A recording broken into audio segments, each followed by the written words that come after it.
নতুন বিয়ে করা স্ত্রীর সাথে ডাইনিং রুমের সোফায় বসে টিভি দেখছিলাম, আর সোফার পাশে মেঝেতে বসে টিভি দেখছিল 10-11 বছরের কাজের মেয়েটি। ওর নাম শেফালি, দারিদ্র ঘরের মেয়ে, বাবা নেই মা আছে। আমাদের গ্রামে ওদের বাড়ি, সেই সূত্রে আমাদের চেনে। ওর মা একদিন মেয়েকে নিয়ে গ্রাম থেকে আমাদের বাড়িতে এসে আমার মাকে বলল মেয়েটিকে যেন আমরা রেখে দিই, আমাদের এখানে থাকবে, কাজ করবে। মা রেখে দিলেন। তারপর থেকে মেয়েটি আমাদের বাড়িতে থাকে। মাঝে মাঝে ওর মা এসে মেয়েকে দেখে যায়। আমার স্ত্রী মেয়েটির দিকে তাকিয়ে বলল, তুমি নিচে কেন বসছো?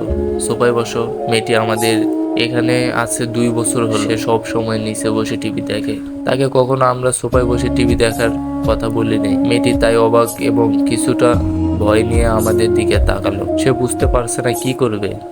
স্ত্রী তখন উঠে গিয়ে মেয়েটির হাত ধরে দাঁড় করিয়ে সোফায় বসালো এবং হেসে বলল, এখন থেকে সোফায় বসে টিভি দেখবে, কখনো নিচে বসবে না। মেয়েটি জড়সড় হয়ে বসে টিভি দেখতে লাগলো। কিছুটা দূর থেকে মা দৃশ্যটি দেখলেন। পরে মা আমাকে তার রুমে ডেকে বললেন, আমাদের সৌভাগ্য যে আমরা খুব ভালো একটা বউ পেয়েছি। আর বাবা বললেন, বউটার যত্ন নিবি। আমি নিশ্চিত এই মেয়ে আমাদের জীবন বদলে দেবে, ঠিক যেমন তোর মা আমাদের জীবন বদলে দিয়েছিল। বাবার কথা অক্ষরে অক্ষরে মিলে গেল। শহরে আমাদের 1 খণ্ড জমি নিয়ে 12 বছর ধরে মামলা চলছিল। জমিটির বর্তমান মূল্য প্রায় 1 কোটি টাকা। জমিটি এক প্রভাবশালী লোক জোর করে দখল করে রেখেছিল।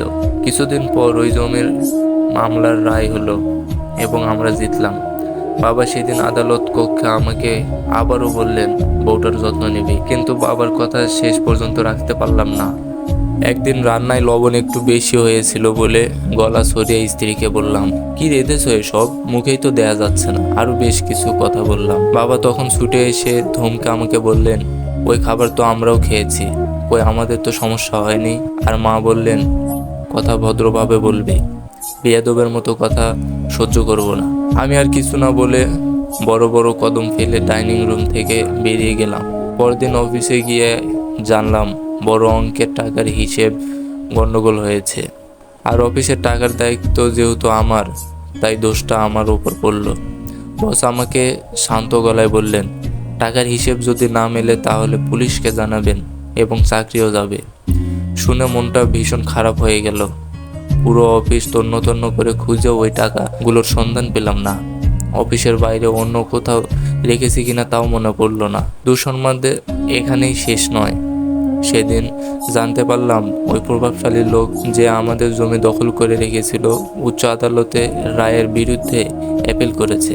তার মানে আবারও দীর্ঘদিন ধরে মামলা চলবে, অর্থাৎ আরও খাটুনি এবং টাকা খরচ হবে। বিধ্বস্ত মনে বাড়ি ফিরলাম। বাড়ি ফিরে প্রথম যে কাজটা করলাম তা হলো স্ত্রীর কাছে ক্ষমা চাইলাম।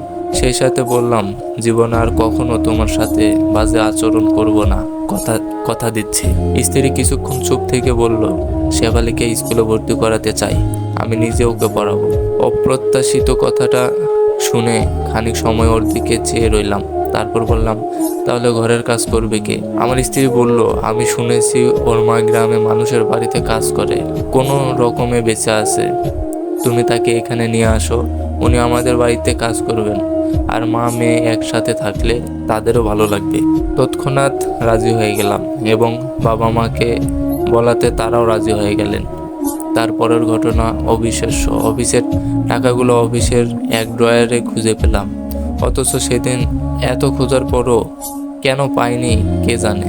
আর দ্বিতীয় অবিশ্বাস্য ঘটনা হলো, ওই প্রভাবশালী লোকটি আচমকা মামলা তুলে নিল। লোকটির হঠাৎই মন পরিবর্তনের কারণ হলো, লোকটির একমাত্র ছেলের শরীরে ক্যান্সার ধরা পড়েছিল। সেদিন 2 হাত ভর্তি মিষ্টি নিয়ে যখন বাড়ি ফিরলাম, তখন বাবা পুনরায় আমাকে বললেন, বউটার যত্ন নিবি। বাবাকে তখন বললাম, আপনি সব সময় বউয়ের যত্নের কথা কেন বলেন? বাবা উত্তরে বললেন, একটা মেয়ে যখন বাবা মার বাড়ি ছেড়ে অচেনা এক বাড়িতে আসে, তখন আল্লাহ ওই মেয়েটার মধ্যে সৌভাগ্য দিয়ে পাঠান।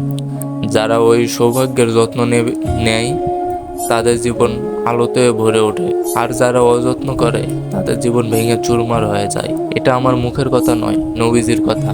নবীজি বলেছেন, মেয়েরা হলো বরকত এবং কল্যাণের প্রতীক।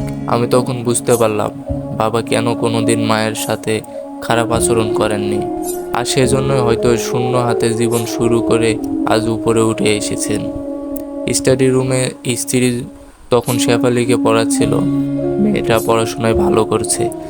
আমি দরজায় দাঁড়িয়ে স্ত্রীর দিকে তাকালাম। সে আমাকে দেখে হাসলো। তখন আমার মনে হলো, চাকরি এবং কোটি টাকা সম্পত্তি পেয়ে যে আনন্দ পেয়েছে তার চেয়ে অনেক বেশি আনন্দ পেলাম স্ত্রীর হাসি মুখ দেখে। এখানে শিক্ষণীয় বিষয় হলো, সব সময় মেয়েদের সম্মান করবেন, সে যেই হোক, আপনার মা, বোন বা আপনার বউ বা বাইরের কোনো মেয়ে। আর এই গল্পটি লিখেছিলেন কোনো এক ভাই। গল্পটি ভালো লাগায় আমি পড়লাম। আপনাদের কেমন লেগেছে অবশ্যই কমেন্টে জানাবেন এবং এমন সুন্দর সুন্দর গল্প পেতে পাশেই থাকবেন। ধন্যবাদ।